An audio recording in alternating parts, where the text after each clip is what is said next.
자, 오늘 하나님의 말씀은 누가복음 1장 48절이에요.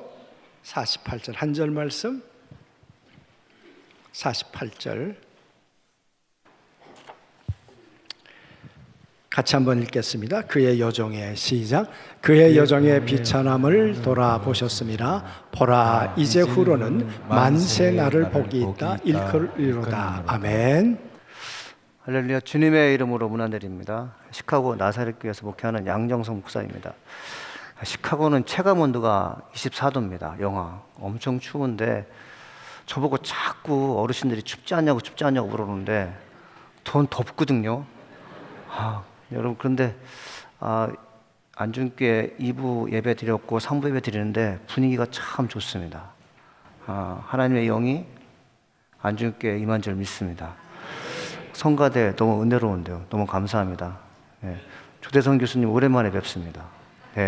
오랜만에 뵙습니다. 저와 함께 신학교 때 공부했는데 교수님은 이제 음악하셨고 저는 미국에 가서 설교학으로 공부했는데 정말 오랜만에 뵙습니다. 10년 만에 뵙는 것 같습니다. 제가 처음에 나사렛 교회에서 목회를 했는데요. 제가 중고등부 담당 전사였습니다. 중고등부 담당 전사 중에 제가 이제 처음으로 그 일을 사역했어요. 근데 교회 갔는데 중학교 된 녀석이 작년 예배 드리고 중고등부 예배 안 나오는 겁니다. 학생 예배. 왜 안 나오냐고 그 어머니에게 물어봤더니 중고등부 예배는 수준이 낮춰서 못 가겠다는 겁니다. 그래서 제가 그 중학생을 설득시켰어요. 예배 드리기 시작했습니다. 그 애가 최두현 교수입니다. 지금 최두현 교수입니다. 그래서 제가 최두현 중학교, 고등학교 때, 야, 너는 참 애가 똑똑하고, 그리고 신학할 만한 사람이니까 나중에 공부해서 신학하라 얘기했는데 말을 듣지 않더라고요. 그래서 서울대학교 2번 선대 다 떨어졌습니다. 그래서 나사렛 오기 전에 연세대에서 공부하고, 이제 우리 학교에서 공부해서 교수님이 되었는데, 여러분, 우리가 모든 가운데 하나님의 돌보심이 없으면, 하나님의 이끄심이 없으면 다 제 갈 길로 가지만 하나님께서 이끄시면 본래 자리에서 사명을 감당할 줄 믿습니다. 여러분, 우리가 종종 이제 우리의 만남은 인연이라고 하잖아요. 이것은 불교에서 쓰는 용어고 우리 크리스찬들이 쓰는 용어가 있습니다. 조우라는 말이 있습니다. 조우는 뭐냐면 하나님이 개입해서 만남이 이루어지는 것입니다. 여기 이제 한 사람 한 사람 다 만남 있지 않습니까? 성가대에서 만나는 분들, 성교회에서 만나는 분이 있지만 이 모든 분은 다 하나님께서 개입하셔서 만나계신 줄 믿습니다. 그러므로 서로 사랑하십시오. 서로의 아픔을 이해하시고 서로가 가지고 있는 장점을 극대화시키고 서로의 장점을 내 것을 품기를 간절히 소망합니다. 여러분, 우리가 이제 인생을 살아가면서 여러 사람을 만납니다. 제가 만나는 분 중에 한 분이 할아버지인데 80세가 가까운 분입니다. 그분은 새벽 2시에 전화가 옵니다. 어느 때는 하루에 16분이 전화가 옵니다. 죄송합니다. 미치겠습니다. 근데 왜 전화가 오는지 아냐면 핸드폰 있잖아요. 핸드폰 화면에 보면 리모컨티가 있잖아요. 그게 삐뚤어졌다고 전화가 와요. 잘 맞춰달라고. 어느 때는 전화 벨 소리가 안 나온대요. 찾아가면 벨을 이제 무음으로 나눴습니다. 그리고 그 안에 자주 줄겨찾기가 있는데 줄겨찾기에 전화번호가 없어졌대요. 이것 좀 찾아달래요. 그런 것들로 새벽 2시에 하루에도 10대 번씩 전화가 오게 됩니다. 그분은 핸드폰이 없으면 큰일 나는 사람이에요. 그 큰일을 만든 핸드폰에 뭔가 변화가 생기면 두려움이 있습니다. 그 두려움이 해결해 주는 분이 바로 저죠. 저는 핸드폰에 그렇게 잘하신 사람이 아니에요. 근데 그분은 저를 의지하죠. 사랑하는 우리가 이제 많은 사람을 만나는데 제가 12월 달만 되면 제 머릿속에 저장되었던 것이 가슴으로 전달되는 한 사람이 있습니다. 시카고 센트럴 디스트릭 시카고 연회에는 매년 12월마다 목회자들이 모여서 성탄 파티를 하게 됩니다. 성탄 파티 대단한 게 아니에요. 그냥 조그맣게 이제 자리를 마련해서 선물 1달러치 주면서 이제 서로 간에 1년을 어떻게 살았는지 얘기하는 시간인데 어느 사회자 사모님이 젊은 목사에게 질문했습니다. 어떤 질문을 했냐면 당신에게 크리스마스는 어떻습니까? What does Christmas mean to you라고 물어봤어요. 그때 그 젊은 목사가 뭐라고 대답했냐면 I hate Christmas라고 했어요. 나는 크리스마스를 증오합니다. 싫어합니다. 여러분 거기 계신 50여 명이 다 목사님, 사모님이에요. 근데 30 조금 넘은 목사가 I hate Christmas라고 하면 우리 분위기가 얼마나 싸하겠습니까? 그래서 사회 보는 사모님이 다시 물었습니다. 당신에게 크리스마스는 어떤 의미라고 물어봤더니 화를 내면서 I hate Christmas 이렇게 대답했어요. 그 많은 50여 명의 목사님이 앉아서 그 젊은 목사가 I hate Christmas라는 말을 했을 때 무언의 반응, 부정적인 반응이겠죠. 근데 저는 어딘가 모르게 그 사람의 마음을 이해할 수 있을 것 같았어요. 과거 우리가 40년 전에 크리스마스를 맞이했을 때 여러분 어떤 크리스마스 시즌이었습니까? 선물이 있었습니까? 없었잖아요. 먹고 사는데 바빴지 않습니까? 김치 담아놓고 그 광에 한 몇 가마 싸놓고 이제 겨울을 보내는 것을 큰 보람을 이겼지 선물을 오가는 게 뭐가 있겠습니까? 그런 추운 겨울 사랑받지 못하고 사랑 나누지 못하는 그런 상황에서 시간이 흘러서 목사가 됐지만 그 마음속엔 여전히 크리스마스의 즐거움이 없었던 것이죠. 사랑하는 여러분, 혹시 여기 계신 분 가운데 크리스마스가 여전히 냉정하고 여전히 여러분의 삶 가운데 좋지 않은 계절인 거 혹시 갖고 계신 분 있습니까? 사실은 우리 믿는 크리스찬들이 전부 다 예수를 인격적으로 만나서 예수만 생각하면 기분이 좋고 예수만 생각하면 보람 있고 소망 있는 것 같지만 그렇지 않습니다. 여러분이 알고 있는 존 칼빈이 장로교의 개척자이고 여러분 알고 종교개혁자인데 그분이 어떤 얘기를 했냐면 자기 교회 성도가 있는데 15%밖에 구원받지 못했다는 그런 고백을 하게 돼요. 그 유능한 설교자가, 종교개혁자가 자기 교회 성도를 보면서 15%밖에 구원받지 못했다는 그런 이제 이상한 얘기를 하게 되죠. 빌리 그레함 목사님이 돌아가기 전에 각 방송사 기자가 질문하게 됩니다. 목사님은 다시 태어나도 월드 이벤젤리스트, 세계적인 부흥사로서 수백만 명을 전도하는 그런 목회자가 되기 원하십니까? 라고 물어봤어요. 근데 빌리 그레함 목사님이 나는 다시 태어나도 부흥 강사 안 할 겁니다. 나는 우리 교회 있는 성도들에게 성경 공부 가르치면서 평생을 조용하게 목회할 것입니다. 라고 대답했습니다. 그때 왜 그런 말씀을 하십니까? 라고 물어봤더니 내가 전 세계 다니면서 수많은 사람들에게 복음을 전개해서 많은 사람들을 예수께 인도했는데 정작 내가 목회하는 교회 성도 가운데 20%만이 구원받았다는 확신이 있습니다. 이건 진짜 센세이션하고 서프라이즈가 한 것이었어요. 놀라운 거죠. 여러분, 우리가 크리스마스가 왜 이렇게 차갑고 냉정하고 내가 가지고 있는 것을 남들에게 주지 못할까요? 그것은 딱 한 가지입니다. 예수 그리스도를 인격적으로 만나지 못하면 크리스마스는 어렵습니다. 사랑하는 성도 여러분, 예수님께서 이 땅에 오셨어요. 왜 오셨습니까? 화려한 명성을 얻기 위해서 예수님은 이 땅에 오신 목적이 십자가 지기 오셨습니다. 믿습니까? 죽기 오셨다고요. 세상에 어떤 아들을 이 땅에 보내면서 여러분 어떤 아들을 내 마음속에 내 가슴에 잉태했는데 그 아들이 나중에 다른 사람의 죄를 죽게 될 거라는 그런 말씀을 듣게 되면 여러분 어떻게 했습니까? 여러분 아까 보니까 이 교회가 참 너무 좋은데 생육하고 번성하여 땅에 충만하는 창세기 1장 26절 27절 말씀을 잘 적용하는 교회인데 아이에게 돈 주대요? 임신하니까? 여러분 사실은 하나님께서 우리에게 명령하신 첫 번째 명령이 뭔지 아십니까? 생육하고 번성하는 것입니다. 그래서 예수를 인격적으로 만난 사람은 절대 가족계약 세우지 않습니다. 왜요? 첫 번째 명령이 뭐예요? 생육하고 번성하고 땅에 충만하라는 거죠. 하나님께서 명령한 것을 받아들이면 주께서 그때그때마다 여러분에게 필요한 것을 주실 줄 믿습니다. 사랑하는 여러분, 크리스마스가 되면 제가 되게 고민하는 게 있어요. 뭐냐면 절기설교입니다. 오늘이 대강절 네 번째 주일이잖아요. 성탄에 관련된 설교를 4번 해야 됩니다. 그리고 성탄절 설교 해야 되잖아요. 제가 시카고에서 담임 목사 10년 했으면 12월 달마다 대강절 설교 3, 4편 하면 40번의 설교를 하게 됩니다. 근데 오늘날 설교자들은 어떤 고민이 있냐면 성도들이 너무 똑똑하십니다. 설교 본문이 주부에 기재되면 우리 목사님 무슨 설교할지 알아요. 그러니까 여러분 아무리 좋은 설교를 준비해도 성도가 미리 알고 있는 설교는 흥미가 없습니다. 여러분 저라고 그렇지 않을까요?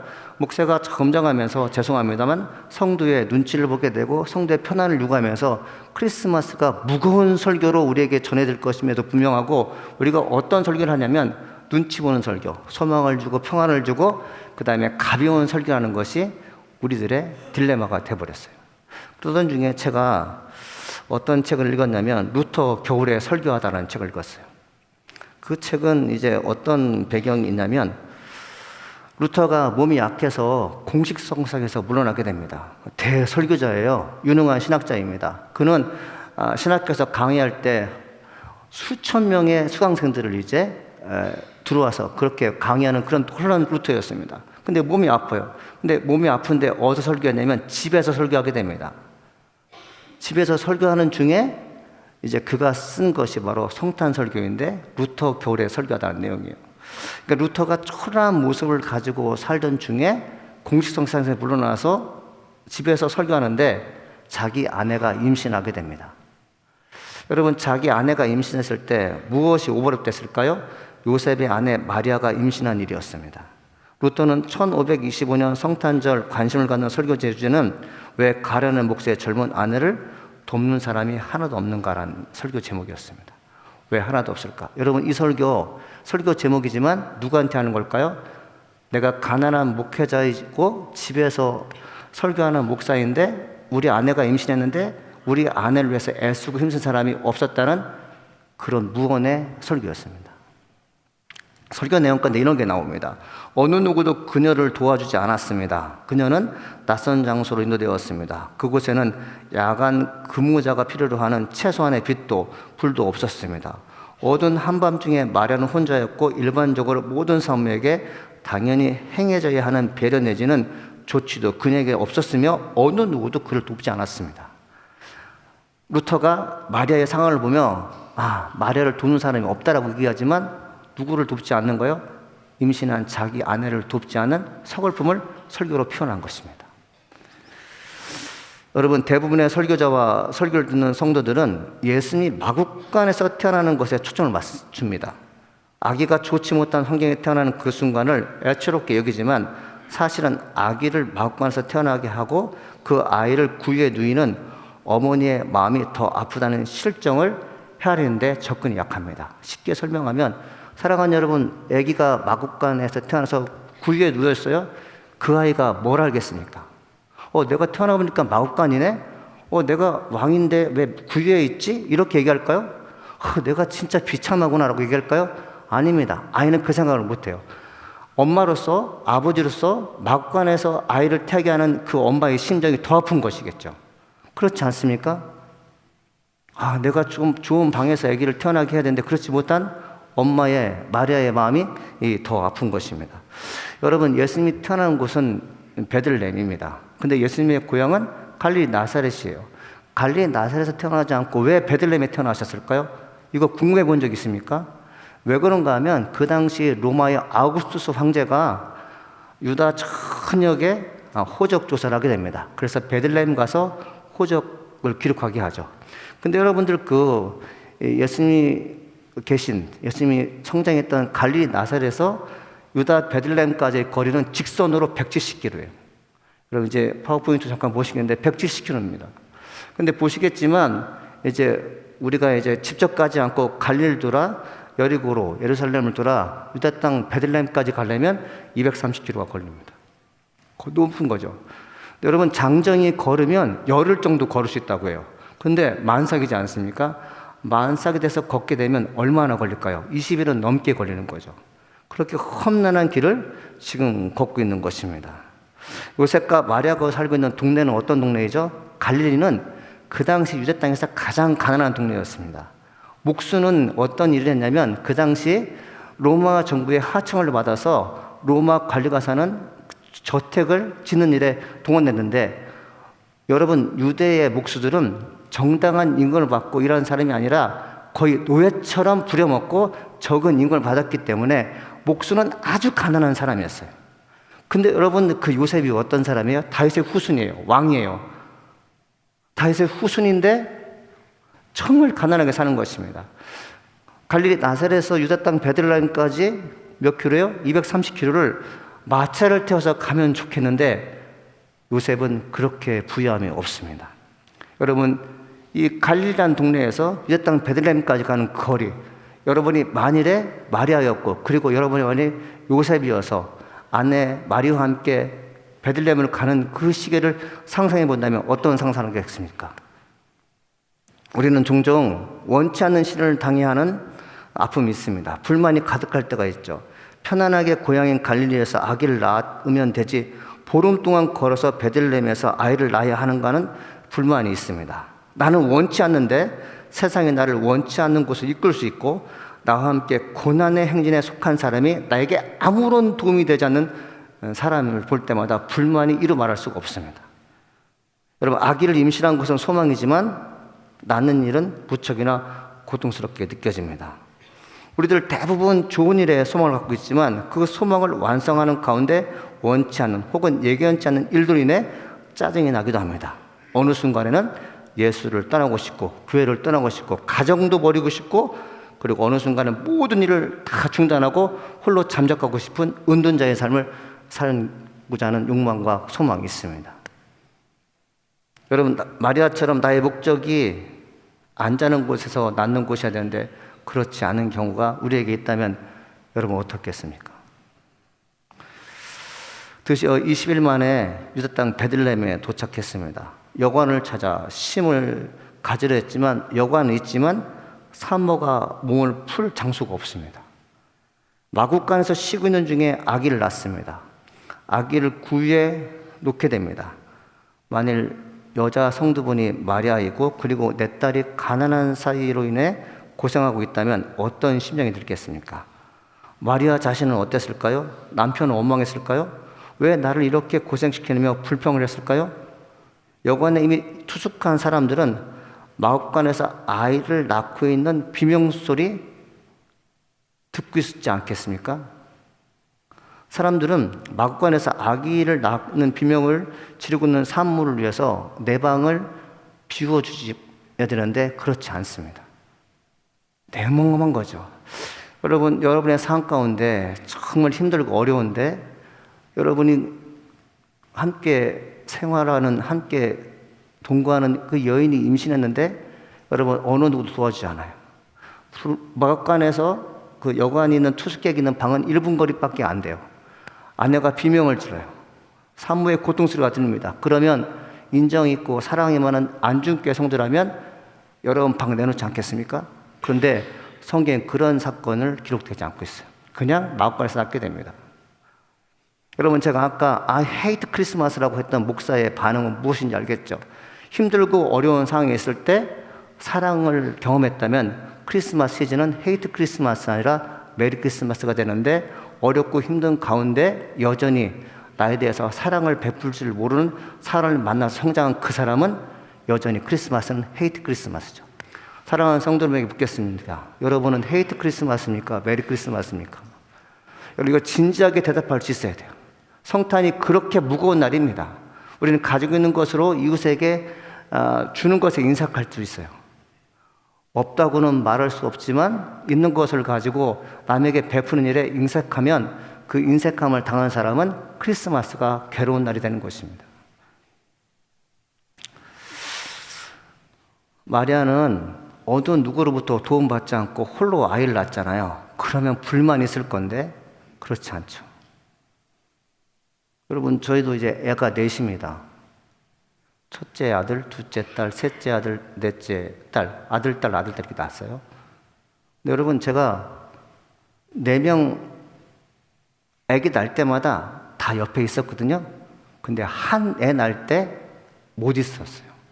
첫째, 둘째 낳을 때는 탯줄도 잘라주고 그리고 옆에 가서 그냥 도와줬는데 셋째 낳는 그 날에는 무섭더라고요. 그래서 나와버렸어요. 그리고 미국에서 이제 아이를 낳을 때는 이제 무통주사 있지 않습니까? 무통주사 맞으면 돈을 더 내는 줄 알았어요. 근데 나중에 알고 보면 돈을 안 내도 되더라고요. 그래서 제가 우리 아내가 이제 애를 낳는데 여보, 자연분만에 해야지 애가 건강하대. 그러니까 무통주사 맞지 말고 애기 낳아. 그리고 나와버렸어요. 그래서 힘을 줘서 애기 낳는데 나중에 간호사가 하는 말이 왜 무통주사 안 맞았어요? 라고 얘기하는 겁니다. 무슨 소리예요? 돈 내는 거 안 내는 거래요. 근데 그걸 가지고 20년 지났는데도 불구하고 지금까지 뭐라 그래요? 그 생일날만 되면, 그 10월 달만 되면, 1월 달만 되면 돈 없다고? 즉 제가 이 얘기를 왜 하는가 하면 요셉이 그렇습니다. 상황이 그래요. 근데 상황이 어려움에도 불구하고 마리아는 전혀 불만과 불평이 없어요. 왜 그렇습니까? 하나님께서 갈릴 나사렛에 가브리엘 천사를 보내십니다. 그리고 가브리엘 천사가 마리아를 만납니다. 마리아를 만나고서 무슨 얘기를 하냐면 이런 얘기를 합니다. 기뻐하여라, 은혜를 입은 자여, 주님께서 그대와 함께 하신다 라는 얘기를 하게 됩니다.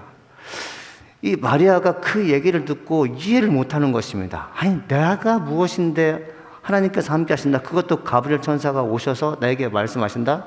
그래서 한 번 더 묻습니다. 가브리엘 천사가 설명해 줍니다. 두려워하지 말라 마리아야, 그대는 하나님의 은혜를 입었다.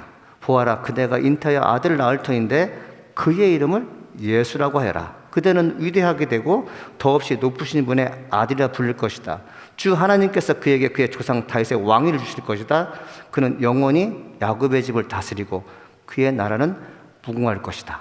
누가복음 1장 26절 33절 말씀인데 제가 각색해서 여러분에게 말씀드립니다. 가브리엘 천사가 비천하고 가난한 여인에게 어떤 복음을 증거하냐면 너가 임신할 건데 그 아이가 왕이 될 거래. 할렐루야. 왕이 될 거래요. 여러분, 이게 참 중요한 것입니다. 예수가 내 안에 있는 사람은 어떤 환경과 고난이 있어도요, 불평과 불만이 적습니다. 제가 뭐라고 하겠습니까? 아예 없다는 게 아니에요. 적습니다. 사랑하는 여러분, 지나가는 점쟁이가 얘기한 게 아니에요. 하나님께서 말씀하신 거예요.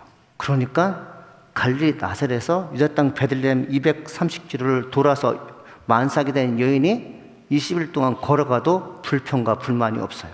마옥간에서 아이를 낳는 그런 처참한 그런 인생의 경험을 했음에도 불구하고 아무런 불평과 불판이 없는 것은 뭐냐면 하나님의 아들 예수가 내 안에 있기 때문에 그렇습니다. 사랑하는 여러분 왜 불만이 많습니까? 왜 환경 때문에 힘들어 하십니까? 예수 그리스도가 여러분의 마음 가운데 있으면 모든 환경과 모든 불만은 사라지고 영광의 기쁨을 여러분을 통해서 맞이할 줄 믿습니다. 성탄이 그런 날입니다. I hate 크리스마스가 아니라 예수 그리스도를 가슴에 품고 있는 여러분 성도가 되면 모든 역경과 환난을 충분히 이겨낼 수 있는 것이죠. 여러분, 그 마리아가 오늘 본문의 말씀이에요.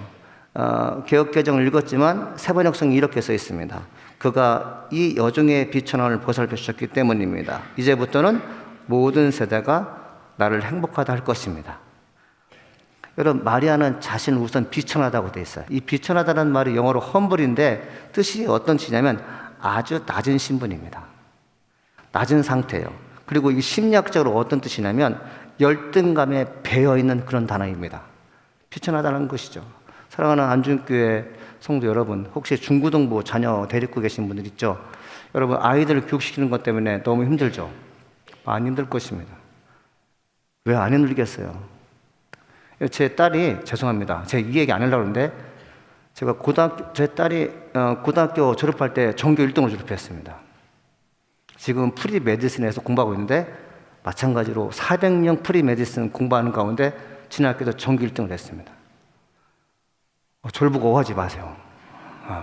제가 하고 싶은 얘기가 뭐냐면 힘들고 어려울 때 아이들에게 원망하지 말고 사람에게 불평하지 말고 하나님께 간절히 기도하십시오. 하나님께서 돌봐줄 줄 믿습니다. 예수가 내 안에 계시는데 여러분, 그분은 죽은 자를 살리시는 분이잖아요. 없는 것을 있게 하시는 분이잖아요.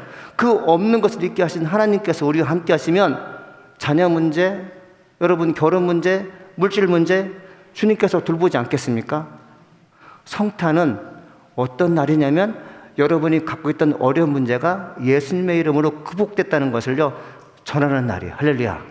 그래서 여러분 나갈 때 인도네시아 거기에 선교하는데 양말 다 사가십시오. 그냥 다 사가지고 가십시오. 여러분 은혜 경험한 걸 내놓으십시오. 그러면 하나님께서 더 부어줄 줄 믿습니다. 여러분, 은혜 받은 자는 어떤 자요? 하나님 주신 것입니다. 내게 있는 것을 누가 주신 거예요? 하나님이 주신 것입니다. 근데 놀라운 것은 뭐냐면 내게 있는 것을 나눠주면 하나님께서 더 주신다는 거죠. 여러분, 마리아가 당당히 이런 얘기를 합니다. 만세에 이르기까지 비천한 자신을 복이 있다 라고 자신을 말하게 합니다. 모든 사람이 자기를 축복할 것이라고 합니다. 여러분 어떤 사람이 복이 있는 사람이에요? 외부적으로 세상적으로 보기에 화려한 명성과 그리고 누가 봐도 정말 복받을 만한 사람이에요. 여러분, 그거 중요합니다. 그런데 여러분의 입에서 나는 예수님 때문에 행복합니다라고 말할 수 있어야 돼요. 세상에서 가장 행복한 사람 누구일까요? 행복이 뭐냐고 질문하는 분이 있어요. 행복은 바로 뭐냐면 하나님이 나를 보살피고 있음을 믿고 있고 경험하고 있다면 그것이 행복입니다. 하나님은 자기 백성 중에 비천한 자들을 돌보신 일을 아들 예수에게 말씀하셨어요. 하나님께서 돌보십니다. 여러분, 시카고에는 저희 교회에는 할머니들이 참 많습니다. 제가 목사지만 장수만세 프로그램 진행하는 사회자 같습니다. 오시는 분보다 할머니, 할아버지세요. 기대 수명이 높아지면서 헌금 잘하지 않습니다. 왜요? 오래 살 거니까. 잘 하지 않습니다. 근데 저희 교회 새벽님에 나오시는 분이 치매에 걸리셨습니다. 치매가 순한 치매가 있고 싸놓은 치매가 있습니다. 이분은 싸놓은 치매에 걸리셔서 사람들 만날 때마다 눈에 거슬면 욕을 해야 됩니다. 근데 그분은 새벽 예배를 한 번도 빠지잖아요. 한 번도 빠지잖아요. 근데 그분이 다른 사람들부터 다 욕을 먹어도 하는 게 있는데 뭐냐면 따뜻한 물을 항상 떠다가 강대상에 올려놓습니다. 저는 그 물을 마시고 설교를 해요. 그래서 제가 그 할머니 권사님을 꼭 붙잡고 하나님,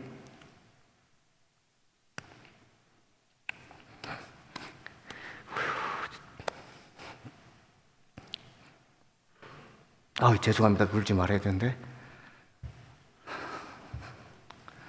우리 권사님 좀 돌봐주십시오. 치매 때문에 욕먹는데 예배 시간 5시만 되면 정확히 오시고 30분에 오셔서 물 떠다 놓는 권사님, 이분이 유일합니다. 세상은 다 그 할머니를 미워하지만 하나님은 이 할머니, 이 권사님 돌봐주실 줄 믿습니다. 그런데 기적이 일어났어요. 치매가 사라진 것 같아요. 너무 감사하죠. 하나님께서 돌봐주시는 것입니다. 여러분, 집에 치매 걸린 할머니 있고 못마땅한 며느리 있고 그리고 안 만나고 싶은 아버지, 엄마 있을 거 아니에요? 여러분 해결할 수 없습니다. 왜요? 구원과 영생과 믿음은 하나님의 선물이지 땅의 수산물이 아니에요. 여러분이 가진 인격과 재능과 여러분이 가진 모든 지식으로 사람을 변화시킬 수 있다면 이 땅에 속한 교육기관이 애들 문제없는 애들로 다 만들어놨을 거예요.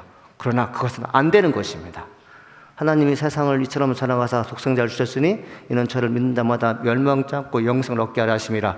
근데 그 영생, 멸망 이런 모든 단어가 하나님에 속한 단어이기 때문에 여러분이 예수 믿고 구원받고 인격적으로 예수를 만나게 되면 여러분의 주어진 모든 문제가 하나씩 해결될 줄 믿습니다.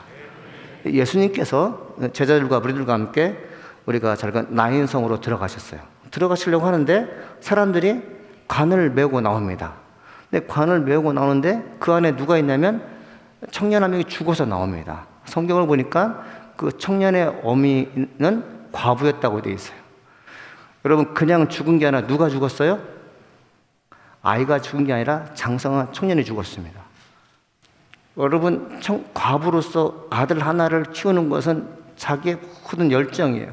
이 아이를 잘 키워서 입신양면시켜서 보란 듯이 엄마가 너를 잘 키웠다는 것을 자랑하고 싶었고, 그리고 나중에 결혼시켜서 손자보는 것을 큰 즐거움으로 삼아야 되는데 청년이 죽었습니다. 이건 참 마음이 아픈 거죠. 근데 예수님께서 마음이 상한 청년의 어머니에게 다가가십니다. 그리고 뭐라고 말씀하시면 성경에 보니까 불쌍히 여기셨다고 되어 있어요. 할렐루야. 불쌍히 여기셨다. 그 예수님께서 죽은 청년의 어머니에게 뭐라고 말씀하십니까? 울지 마라, 이렇게 말씀하십니다. 죽었는데 울지 말아요. 우는 게 당연하죠. 여러분, 왜 울지 말라고 했을까요? 내가 너를 돌볼 거다. 뭘 돌봐요? 죽은 자를 살릴 거라는 것입니다. 우리는 여러분 하나님의 말씀을 들을 때 어디까지 가야 되냐면 하나님께서 극적으로 나를 도와줄까지 믿어야 돼요. 근데 우리는 말씀을 들을 때 문자적으로만 듣지 이 말씀이 어느 정도 파장력이 있어서 내 가정과 내 삶을 완전히 바꿔놓을지에 대해서 생각을 못하는데 성령께서 여러분을 도와주셔서 미래를 보게 하실 줄 믿습니다. 놀라운 것은 예수님께서 죽은 자를 안치하는 관에 손을 대셨어요. 관을 메고 하는 청년들이 멈춥니다. 예수님께서 말씀하십니다. 청년아, 내가 내게 말하니 일어나라. 죽었던 자가 일어나 앉고 말도 하였어요. 할렐루야. 예수님께 돌보시는 거죠. 여러분, 참 감사한 것은 뭐냐면 하나님은 자기 백성을 돌보시기 위해서 예수님을 이 땅에 보셨습니다.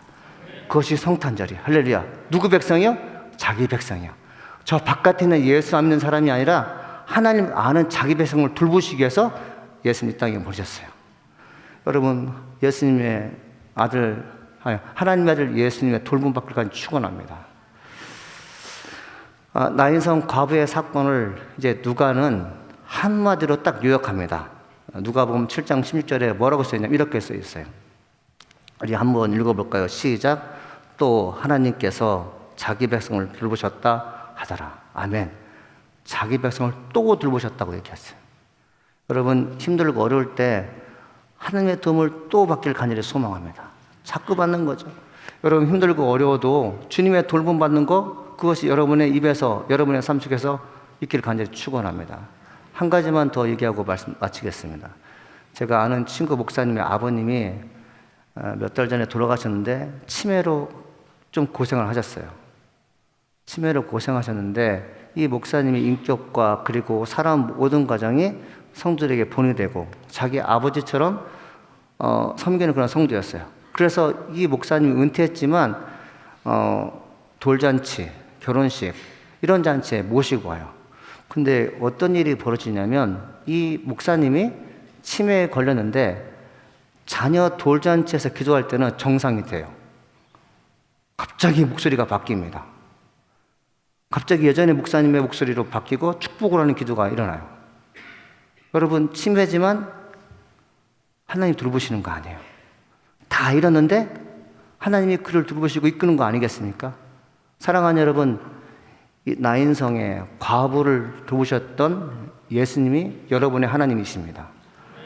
여러분, 마국간에서 정말 남들이 보기에도 비천하고 초라한 여인을 하나님이 돌보셨기 때문에 그는 나중에 훗날 그 어떤 사람보다 큰 자라고 일컬음을 받았습니다. 안중교회 성도 되시는 모든 분들이 마리아의 축복이 그리고 나인성의 과부의 축복을 두루두루 받기를 간절히 축원합니다.